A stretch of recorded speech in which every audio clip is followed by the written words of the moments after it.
WTV's Jay Schlegel here with another edition of Frisco Feast, Foods, and Faves. Today we're at the headquarters of Ruthie's Rolling Cafe, which will be at Frisco Streets this Saturday. I'm excited. How about you? Let's check it out. WTV's food dude Jay Schlegel here with the marketing manager of Ruthie's Rolling Cafe, Margot O'Daniel. Hello. Margot, thank you so much for having us. Really appreciate it. Of course. Could you tell us a little bit about the history of the restaurant?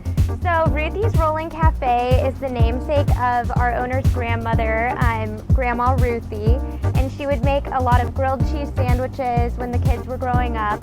And so grilled cheese has just always been a comfort food in our owner's family. Every month we have our Ruthie's Dozen nonprofit that we give a percentage of our proceeds back to.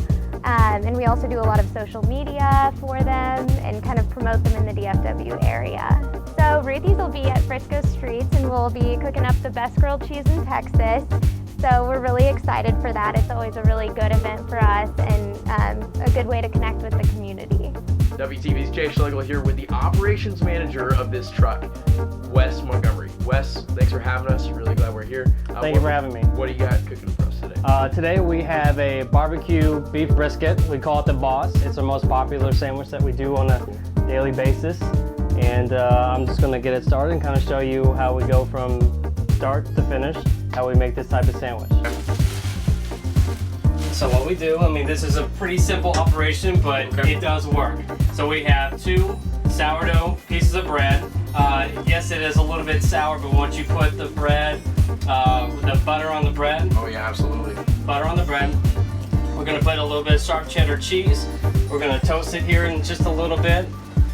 And this is what makes the Boss the Boss. We use sourdough bread because it gives it that little bit of taste other than just regular white bread. Oh yeah, and then the thickness of it as well. It's kind of like comparable to a Texas toast, if you will. We have all different types of, we call grilled cheeses, but like this one is a all beef barbecue, sweet barbecue, hickory smoked meat.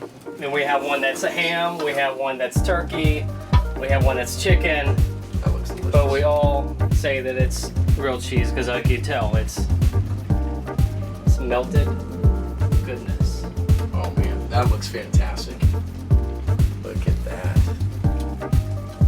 I can sit here and explain to you all day about how good it is, but I'm telling you, the smell, the sight, and then now you gotta have to have the taste. Once this is all done, then you can tell me why it's the best. Very nice. So it looks like it's a nice golden brown on the outside. I see that. It has a nice crust to it. So now it's... Well, you look like you've done that before. Yeah, so there you go. Oh, that looks fantastic. That right there It's a good sandwich. is our Boss sandwich. Man, this Boss looks fantastic right here. Thank you so much. Can't wait to have my first bite, Wes. Thank you so much for having me. I do appreciate it. Finally, I get to sit down and take my first bite of Ruthie's Rolling Cafe's The Boss. Man, isn't this thing just the boss? Look at it. Look at it. We got brisket, we got cheddar cheese, sourdough bread. I'm excited. How about you? Let's do this. Now that's a good grilled cheese. This has been WTV's Jay Schlegel with another edition of Frisco Feast, Foods, and Faves.